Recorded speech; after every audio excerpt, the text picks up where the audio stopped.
नमस्कार दोस्तों, स्वागत है आप सभी का हमारे YouTube चैनल गार्गी क्लासेस में। मैं प्रशांत कुमार शर्मा और आज हम डिस्कस करेंगे 24 जून 2020 के प्रमुख राष्ट्रीय और अंतर्राष्ट्रीय घटनाक्रमों पर आधारित करंट अफेयर्स की आज की क्लास, जिसके अंतर्गत हमारा सबसे पहला टॉपिक है 23 जून 2020 को अंतर्राष्ट्रीय ओलंपिक दिवस मनाया गया। 23 जून को ही अंतर्राष्ट्रीय ओलंपिक दिवस क्यों मनाया जाता है, इसके पीछे कारण है क्योंकि 23 जून 1894 के दिन अंतर्राष्ट्रीय ओलंपिक समिति की स्थापना की गई थी पेरिस सिटी के अंदर। और इसके स्थापना दिवस को मनाने के लिए अंतर्राष्ट्रीय ओलंपिक दिवस के रूप में इसे मनाने का निर्णय लिया गया और पहली बार इस दिवस को वर्ष 1948 में मनाया गया था। और इस वर्ष 1948 के अंदर 9 देशों ने अपने अपने देशों में 1948 में इस दिवस को मनाया था। वर्ष 2020 के लिए इस वर्ल्ड ओलंपिक डे का महत्व के बारे में बात करें तो महामारी के कारण इस समय जो दुनिया भर के जो ओलंपियन है, यानी ओलंपिक में भाग लेने वाले जो खिलाड़ी हैं, वे अपने जो होम वर्कआउट है उसे पब्लिक के साथ साझा कर रहे हैं, विश्व के अनेक लोगों के साथ दुनिया भर के अंदर साझा कर रहे हैं और लोगों के लिए एक प्रेरणा का स्रोत बन गए हैं।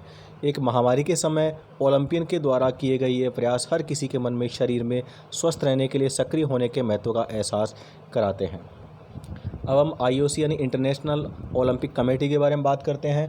तो अंतर्राष्ट्रीय ओलंपिक समिति के द्वारा ग्रीष्मकालीन और शीतकालीन 2 तरह के ओलंपिक खेलों का आयोजन प्रतिवर्ष हर 4 वर्ष में किया जाता है।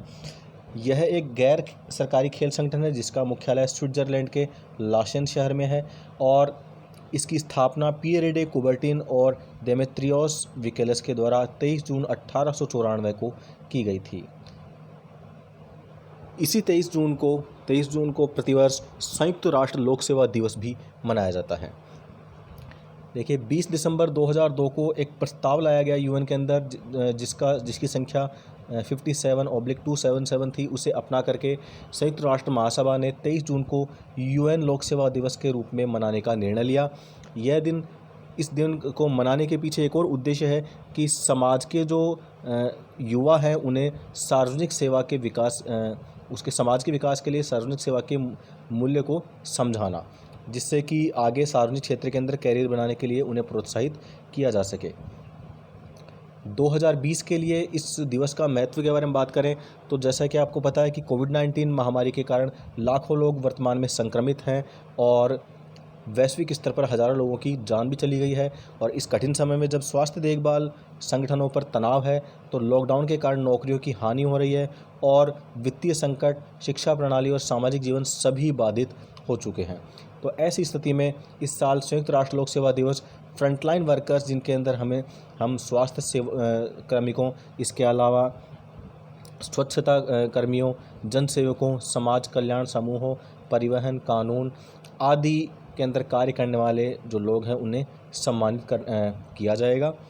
अब भारत के अंदर जो प्रतिवर्ष जो सिविल सेवा दिवस है वो 21 अप्रैल को मनाया जाता है। ध्यान दीजिए, वैश्विक स्तर पर यूएन सिविल सेवा दिवस 23 जून को मनाया जाता है, वहीं भारत में सिविल सेवा दिवस 21 अप्रैल को मनाया जाता है। और इस अवसर पर जो प्रशासनिक सुधार और जन शिकायत विभाग के द्वारा कार्यक्रम का आयोजन किया जाता है और इस बार कोविड-19 के कारण किसी भी कार्यक्रम का आयोजन नहीं किया गया है। 5000 मेड इन इंडिया वेंटिलेटर्स के लिए PM केयर्स फंड से 2000 करोड़ रुपए आवंटित किए गए हैं। भारत सरकार ने आत्मनिर्भर भारत बनाने के लिए 50,000 मेड इन इंडिया वेंटिलेटर्स के लिए 2000 करोड़ रुपए आवंटित किए हैं और इन्हें यह पूरी जो राशि है वो PM केयर्स फंड ट्रस्ट से आवंटित की गई है। इन वेंटिलेटरों को देश भर में प्राथमिकता के आधार पर विभिन्न सरकारी संचालित कोविड अस्पतालों के अंदर आपूर्ति की जाएगी और आज तक कुल 1340 वेंटिलेटर डिलीवर किए जा चुके हैं, जबकि कुल 2923 वेंटिलेटर निर्मित किए गए हैं। अब सरकारी अस्पतालों के अंदर हम बात करें तो 30 जून तक 14,000 वेंटिलेटर देश भर के अंदर विभिन्न सरकारी अस्पतालों के अंदर कोविड अस्पतालों में वितरित किए जा चुके हैं और कुल 50,000 वेंटिलेटर्स में से 30,000 वेंटिलेटरों का निर्माण सरकार के स्वामित्व वाली नहीं, सरकारी जो कंपनी है जिसका नाम भारत इलेक्ट्रॉनिक्स लिमिटेड है उसके द्वारा किया जाएगा। और अब हम बात करते हैं प्रवासी मजदूरों के लिए PM केयर्स फंड किस प्रकार से लाभान्वित उन्हें करेगा। तो जो ये PM केयर्स फंड है उसे देश के जो प्रवासी मजदूरों के कल्याण के लिए 1000 करोड़ रुपए की राशि भी जारी की गई है, जिसे उनके इन प्रवासी मजदूरों के भोजन, उनके आवास, उनके चिकित्सकीय उपचार आदि की व्यवस्था के अंदर खर्च किया जाएगा। इसके अलावा पीएम केयर्स फंड के जो ये राष्ट्र द्वारा जो आवंटित राशि है उसमें सबसे अधिक 181 करोड़ महाराष्ट्र राज्य को प्रदान किए गए हैं। साथ ही उत्तर प्रदेश की हम बात करें तो उसे 103 करोड़ रुपए और तमिलनाडु राज्य को 83 करोड़ रुपए प्रदान किए गए हैं। अब हम जानते हैं पीएम केयर्स फंड के बारे में संक्षिप्त जानकारी। तो पीएम केयर्स फंड जो है उसका पूरा नाम यानी उसका जो फुल फॉर्म है वह prime ministers citizen assistance and relief in emergency situation है, जो कि समर्पित राष्ट्रीय कोष है, जिसके अंदर जो पब्लिक है, जो भारत की जनता है, नागरिक है, उनके द्वारा अपनी तरफ से अनुदान सहायता राशि उपलब्ध करवाई जाती है, जिसका उद्देश्य संकटकालीन जो स्थितियां हैं या आपातकालीन परिस्थितियों के अंदर जो प्रभावित लोग हैं उनकी मदद करने के लिए धन जुटाना है।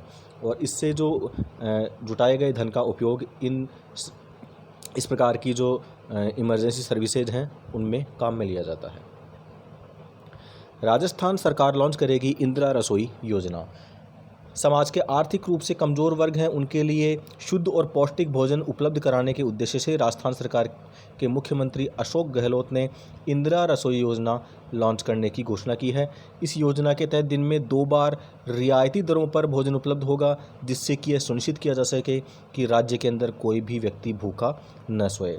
इस योजना का जो सफल क्रियान्वयन करने के लिए राज्य सरकार राज्य के प्रत्येक ज़िले के अंदर स्थानीय गैर सरकारी संगठन यानी एनजीओ जो हैं, नॉन गवर्नमेंटल ऑर्गेनाइजेशन, उनके साथ में मिलकर कार्य करेगी।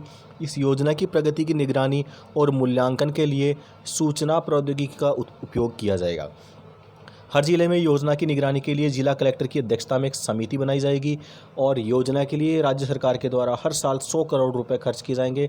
और इंदिरा रसोई योजना के तहत भोजन की दर को अभी भी अंतिम रूप से निर्धारित नहीं किया गया है। और इसके अलावा हम बात करते हैं अब अन्नपूर्णा रसोई योजना के बारे में, जो कि 31 मार्च 2020 को इसका कार्यकाल समाप्त हुआ। यह जो योजना है वह दिसंबर 2016 के अंदर लागू की गई थी और इसे लागू किया गया था तत्कालीन मुख्यमंत्री वसुंधरा राजे के द्वारा। इस योजना के तहत दोपहर का जो भोजन और उस जो नाश्ता है वह क्रमशः 8 रुपये और 5 रुपये के अंदर उपलब्ध करवाया गया था। तो यह थी उसकी कीमतें। ये जो रेट थी अर्थात 8 रुपये के अंदर भोजन और 5 रुपये के अंदर नाश्ता उपलब्ध करवाया जाता था। अगला टॉपिक है स्वाभिमान अंचल।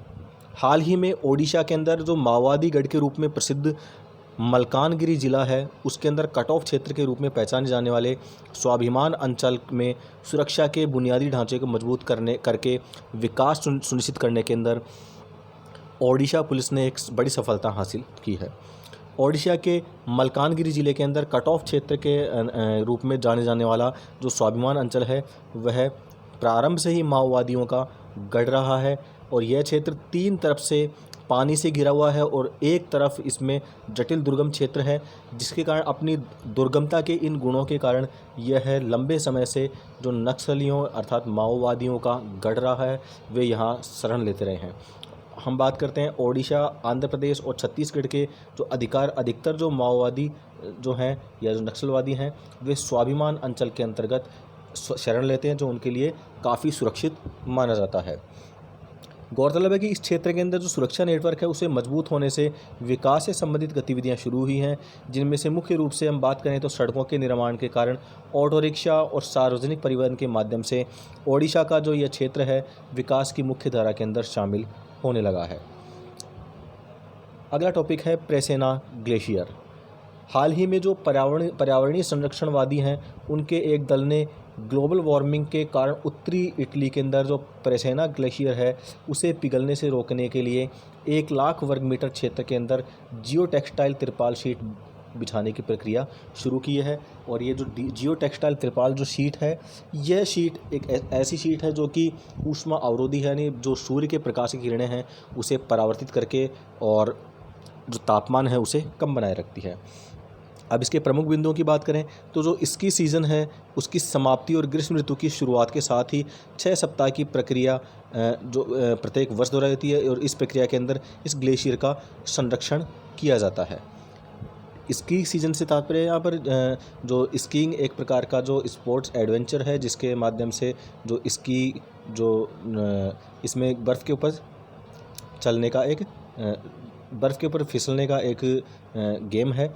जबकि प्रेसना ग्लेशियर पर तिरपाल शीट हटाने की प्रक्रिया जो है वो सितंबर से महीने के अंदर शुरू कर दी जाती है, क्योंकि उस समय सर्दियाँ पड़ने लगती हैं और उस समय इस शीट की आवश्यकता नहीं होती है। अब स्की सीज़न के बारे में फिर से हम बात करते हैं कि यह एक ऐसी अवधि है जब स्कीइंग, स्नोबोर्डिंग और अन्य जो अल्पाइन स्पोर्ट्स है वो स्की रिसोर्ट के लिए अनुकूल होते हैं। स्कीइंग बर्फ़ पर फिसलने के लिए एक स्की का उपयोग करके चलने वाला एक साधन होता है। एक स्की रिसोर्ट स्कीइंग, स्नोबोर्डिंग और अन्य शीतकालीन खेलों के लिए विकसित एक रिसोर्ट होता है। ध्यान देने की बात है कि इस ग्लेशियर को ढकने के लिए जिस जियोटेक्सटाइल त्रिपाल का प्रयोग किया जाता है वह सूर्य की किरणों को परावर्तित करता है और भीतर के तापमान को बाहर के तापमान से कम बनाए रखता है, जिससे कि बड़े स्तर पर बर्फ़ को संरक्षित करने के अंदर मदद मिलती है। ग्लेशियर संरक्षण परियोजना सबसे पहली बार 2008 के अंदर इटालियन फर्म कारोसेल टोनाले के द्वारा शुरू की गई थी।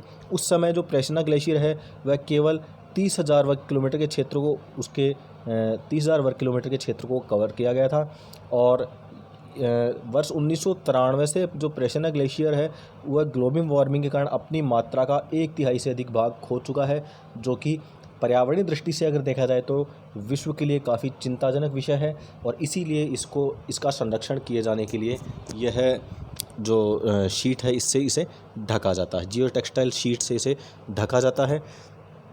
अब जो प्रेसना ग्लेशियर के बारे में हम संक्षिप्त जानकारी प्राप्त करते हैं तो ये जो उत्तरी इटली के अंदर ट्रेटिनो और लोम्बार्डी के क्षेत्र के अंदर स्थित है और यह ग्लेशियर प्रेसनेला माउंटेन का समूह का एक हिस्सा है। अगला टॉपिक है माउंट मेरापी।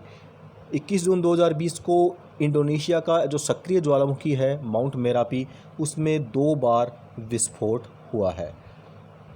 माउंट मेरापी जो है वह मध्य जावा और इंडोनेशिया के याग्याकार्टा प्रांतों के अंदर विशेष क्षेत्र के मध्य सीमा पर स्थित एक सक्रिय स्ट्रेटो ज्वालामुखी है।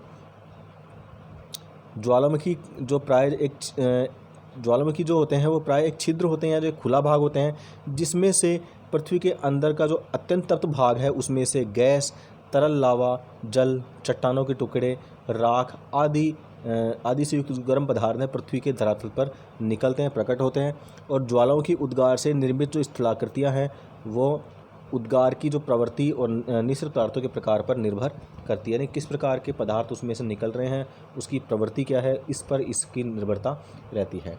अब जो ज्वालामुखी उनके प्रकारों के बारे में बात करें, वैसे तो ज्वालामुखी कई प्रकार के होते हैं, लेकिन यहाँ पर हम 2 प्रकारों की चर्चा करेंगे, जिनमें से एक तो होते हैं सक्रिय ज्वालामुखी, जिनके अंदर समय समय पर जो मैग्मा अर्थात लावा निकलता रहता है, या जो वर्तमान में उद्गार हो रहे हैं, जैसे कि लिपारी द्वीप समूह है इटली का और स्ट्राम्बोली, इस तरह के जो ज्वालामुखी हैं। और जो स्ट्राम्बोली है उसे भूमध्य सागर का प्रकाश स्तंभ भी कहा जाता है। अब बात करते हैं स्ट्रेटो ज्वालामुखी की, तो ये ऐसे ज्वालामुखी जिसे समग्र ज्वालामुखी के रूप में जाना जाता है और ये शंक्वाकार ज्वालामुखी होते हैं जो कि कठोर लावा, इसके अलावा टेफ्रा, प्यूमिस और राख की कई परतों के द्वारा निर्मित होते हैं। इससे पहले वर्ष 2019 के अंदर भी माउंट मेरापी के अंदर विस्फोट हुआ था, जिसके अंदर 300 से अधिक लोगों के मारे जाने की पुष्टि की गई थी। ध्यान देने की बात है कि इंडोनेशिया रिंग ऑफ फायर में अवस्थित है, जो कि प्रशांत महासागर के चारों ओर का एक विशाल क्षेत्र है। रिंग ऑफ फायर से तात्पर्य है एक फॉल्ट लाइन, जो कि जो टेक्टोनिक प्लेट्स हैं उनका मिलन स्थल होती हैं। यह एक विशाल क्षेत्र है जहाँ पर टेक्टोनिक प्लेट्स आकर मिलती हैं और इस रिंग ऑफ फायर क्षेत्र के अंदर 17,000 से अधिक द्वीप और द्वीप समूह शामिल हैं और इसमें लगभग 130 सक्रिय ज्वालामुखी हैं, जो एक बड़ी ज्वालामुखों की बड़ी संख्या है। और इस जो फॉल्ट लाइन के ऊपर जो अधिकतर जो ज्वालामुखी और भूकंपीय प्रक्रियाएँ होती रहती हैं। इसी के साथ हमारी आज की करंट अफेयर्स की क्लास के सभी टॉपिक्स कंप्लीट हो गए हैं और अब बारी है आज के प्रश्न की। तो आज का प्रश्न है 21 जून 2020 को हाल ही में मनाए गए जो अंतर्राष्ट्रीय योग दिवस है उसकी इस वर्ष की थीम क्या थी। आप अपना जवाब वीडियो को पॉज करके दे सकते हैं। तो इसका सही जवाब है yoga for health, yoga at home, यानी स्वास्थ्य के लिए योग और घर पर योग। वर्ष 2020 की ये जो थीम थी। अब हम बात इससे संबंधित और जानकारी के बारे में हम एक बार फिर रिपीट करते हैं कि इसकी जो शुरुआत है वह वर्ष 2015 में की गई थी। 11 दिसंबर 2014 को भारत के प्रधानमंत्री नरेंद्र मोदी जी ने जो UN महासभा का जो 69th जो 69वां जो बैठक का जो आयोजन किया गया था, उसके अंदर भारत के प्रधानमंत्री नरेंद्र मोदी जी ने योग को वैश्विक स्तर पर पहचान दिलाने और इसके महत्व को विश्व भर में लोगों को अवगत कराने के लिए और योग का जो योग दिवस है इसकी घोषणा किए जाने के लिए, उसको मनाए जाने की घोषणा करवाने के लिए यह प्रस्ताव प्रस्तुत किया था। वर्ष 2015 से शुरुआत इसकी की गई मनाने की और प्रतिवर्ष यह 21 जून को मनाया जाता है और इस वर्ष यह 6ठा योग दिवस मनाया गया है। और साथ ही जो इस योग दिवस है, इस पर विभिन्न जो देश हैं, सभी देशों के अंदर बहुत सारे कार्यक्रम आयोजित किए जाते हैं योग से संबंधित। और इसके अलावा यह जो योग दिवस है यह मूलतः भारत की स्वास्थ्य और जो आध्यात्म से जुड़ी हुई एक प्रक्रिया है। तो ये थी इससे संबंधित एक संक्षिप्त सी जानकारी। इसके बारे में डिटेल से जानने के लिए आप हमारी कल की क्लास को देख सकते हैं और आप अन्य टॉपिक्स भी वहाँ पर आपको मिलेंगे जो आपकी एग्ज़ाम के लिए काफ़ी इंपॉर्टेंट होंगे। अब बारी है उस प्रश्न की जिसका जवाब आपको देना है। तो आपके लिए प्रश्न है, भारत के जो पड़ोसी देश भूटान और भारत का असम राज्य है, उसके क्षेत्रों के अंदर निवास करने वाली बंदरों की एक लुप्तप्राय प्रजाति गोल्डन लंगूर का वैज्ञानिक नाम क्या है? आप अपना जवाब इस वीडियो के कमेंट बॉक्स में लिखकर हमें बता सकते हैं। साथ ही आप अपनी जो भी जो आपके फीडबैक्स है, आपके सुझाव हैं और आपकी कोई इस वीडियो के अंदर कोई भी आपकी कोई समस्या आ रही है पढ़ाई को लेकर के, तो उसके बारे में आप इसके कमेंट में वीडियो के कमेंट में लिख करके हमें बता सकते हैं। Thank you.